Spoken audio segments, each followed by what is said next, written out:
जंगल में एक भाई बहन रहा करते थे। दोनों के वालिद और वालिदा का इंतकाल हो गया था।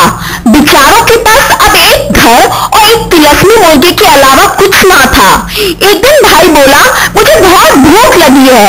बहन गई बावर्ची खाने में और उसने पूरा बावर्ची खाना टटोल मारा, पर उसके हाथ एक अनाज के दाने के अलावा कुछ ना लगा। वो बाहर आई और भाई से बोली, भाई जान, अम्मी अब्बू के जाने के बाद पहली बार ऐसा हुआ है कि हमारे पास खाने के लिए कुछ नहीं है। बहन को मायूस देखकर भाई बोला कि इंशाल्लाह हमारे पास खाने के लिए कल जरूर कुछ ना कुछ होगा। तभी पीछे से मुर्गा बोला, कुकरू।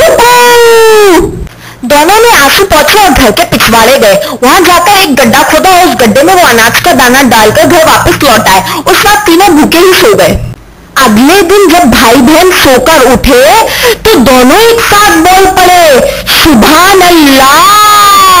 उन दोनों ने घर के पिछवाड़े एक बड़ा सारा पेड़ देखा। मुर्गे की भी आंखें फटी की फटी रह गई। वो बोला, कुकरू। दोनों भाई बहन काफी देर तक सोचते रहे कि कल जिस जगह एक अनाज का दाना डाला था वहां एक रात में इतना बड़ा सारा पेड़ कहां से आया। भाई बोला, मैं देखना चाहता हूँ ये पेड़ कितना ऊंचा है, मैं इस पर चढ़ना चाहता हूँ। तभी बहन बोली, नहीं भाईजान, मैं आपको खोना नहीं चाहती। पर भाई खुदा हाफिज बोलकर पेड़ पर चढ़ गया और बंदर की माफी कूद कूद कर काफी ऊपर आ गया। वो इतना ऊपर आ गया कि उसने अपने हाथों से बादलों को छुआ। उसे ऐसा लगा जैसे वो जन्नत में आ गया हो। फिर उसने एक सड़क देखी। बिना कुछ सोचे समझे भाई वो सड़क पर चल पड़ा। उसने देखा कि सड़क के आखिर में एक मकान है। जैसे वो उस मकान पर पहुंचा उसका दरवाजा करके खुल गया। जैसे ही भाई ने अपना एक पांव घर के अंदर रखा, वो डर के मारे कांप उठा। उसके रोंगटे खड़े हो गए। उसने देखा एक कोने में एक खतरनाक औरत को बैठे हुए, जिसके सिर पे एक कौवा बैठा हुआ था। उस औरत की केवल एक ही आंख थी जो कि उसके माथे पर थी, और वो भी लट्टू की तरीके से लुप छिप कर रही थी। वो औरत चक्की चला रही थी।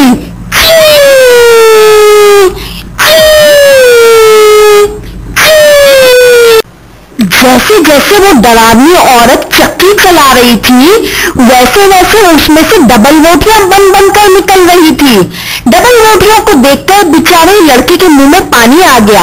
उससे रहा नहीं गया। वो दबे पांव गया और डबल रोटियों से भरा हुआ बोरा उसने अपने कंधे पे लाद लिया और जल्दी से दौड़कर उस मकान में से बाहर निकल आया और पेड़ पर से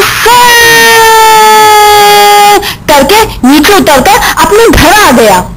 भाई ने वो डबल रोटियां अपनी बहन को खाने के लिए दी। बहन बड़ी खुशी और गाने लगी, फूलों का तारों का सबका चूना है, 1000 में मेरा भाईजान है, सारे पर हमें संग रहना है।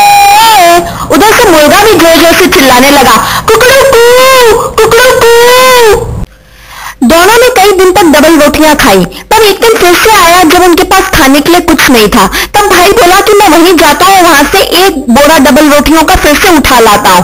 बहन बोली, नहीं भाईजान, इस बार मैं भी साथ जाऊंगी। और वो मानी नहीं। लाख समझाने के बावजूद भी अपने भाई के साथ पेड़ पर चढ़कर वो उसी मकान तक पहुंच गई। जैसे वो दोनों उस मकान के पास पहुंचे, उसका दरवाजा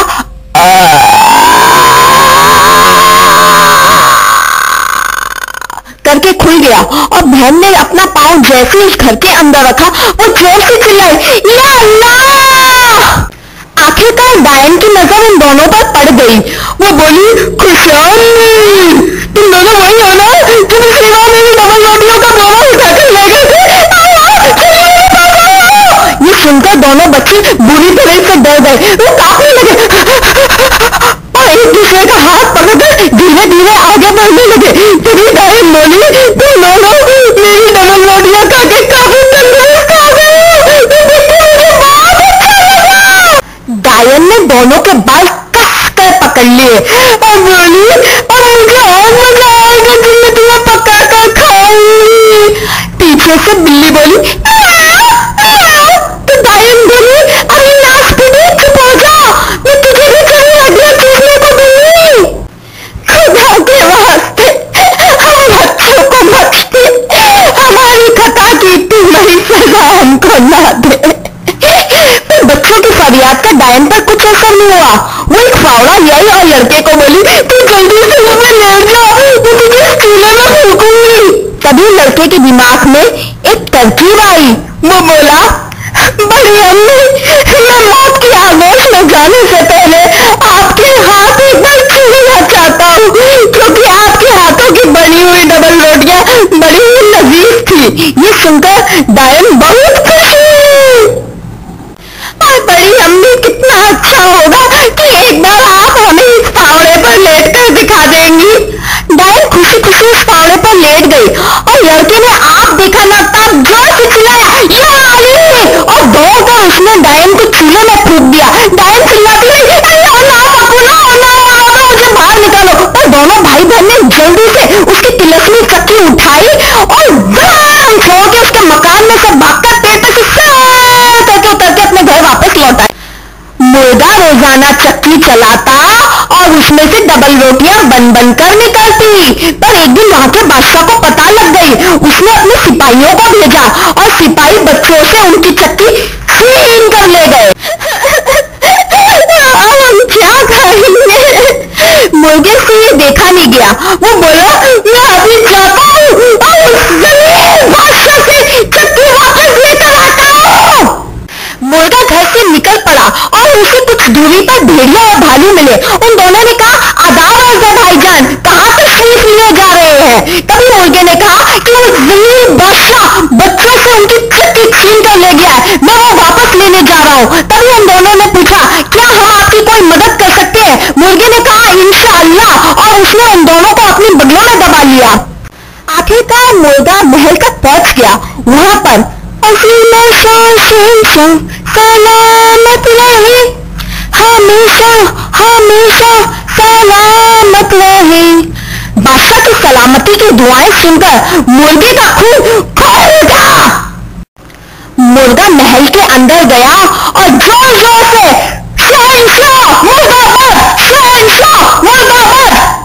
शहंशाह गुस्से से आग बबूला होकर बोला, इस गुस्ताख मुर्गे को मेरे गुस्ताल में फेंक दो, वहां मेरे जंगली घोड़े इसका कचौड़ा बना देंगे। शहंशाह का हुक्म सराखों पर कहकर सिपाही मुर्गे को घसीट कर ले गए और घोड़ों के अस्तबल में फेंक कर दरवाजा बंद कर दिया। मुर्गे ने भेड़िया और भालू को अपनी बगलों में से रिहा कर दिया। वो दोनों चिल्लाकर घोड़ों पर टूट पड़े और कुछ ही देर में सारे घोड़ों का कचूमर बना दिया। अगले दिन जब सिपाहियों ने घुड़साल का दरवाजा खोला तो मुर्गा फुल करके उड़कर वापस से शहंशाह के महल में पहुंच गया। शहंशाह मुर्दाबाद, शहंशाह मुर्दाबाद। शहंशाह ने मुर्गे को कसकर पकड़ा और उसे खा गया। मगर मुर्गा शहंशाह के पेट में से बोला, शहंशाह मुर्दाबाद, शहंशाह मुर्दाबाद। शहंशाह,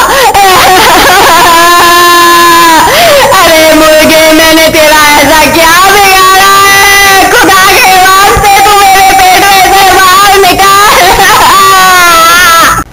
मुर्गा पेट के अंदर से बोला, ए बदकार बादशाह, मैं तेरा पीछा जब छोड़ूंगा जब तू वो बच्चों को उनकी तिलस्मी चक्की वापस लौटा देगा। जैसे ही शहंशाह राजी हुआ वैसे ही मुर्गा उसके पेट में से बाहर निकल आया। फिर शहंशाह ने सिपाहियों को हुक्म दिया कि वो मुर्गे के साथ जाकर बच्चों को उनकी तिलस्मी चक्की लौटा कर आए। मुर्गे और तिलस्मी चक्की को देख दोनों बच्चे खुश हो गए। फिर उन्हें जिंदगी भर कभी खाने की कमी ना हुई।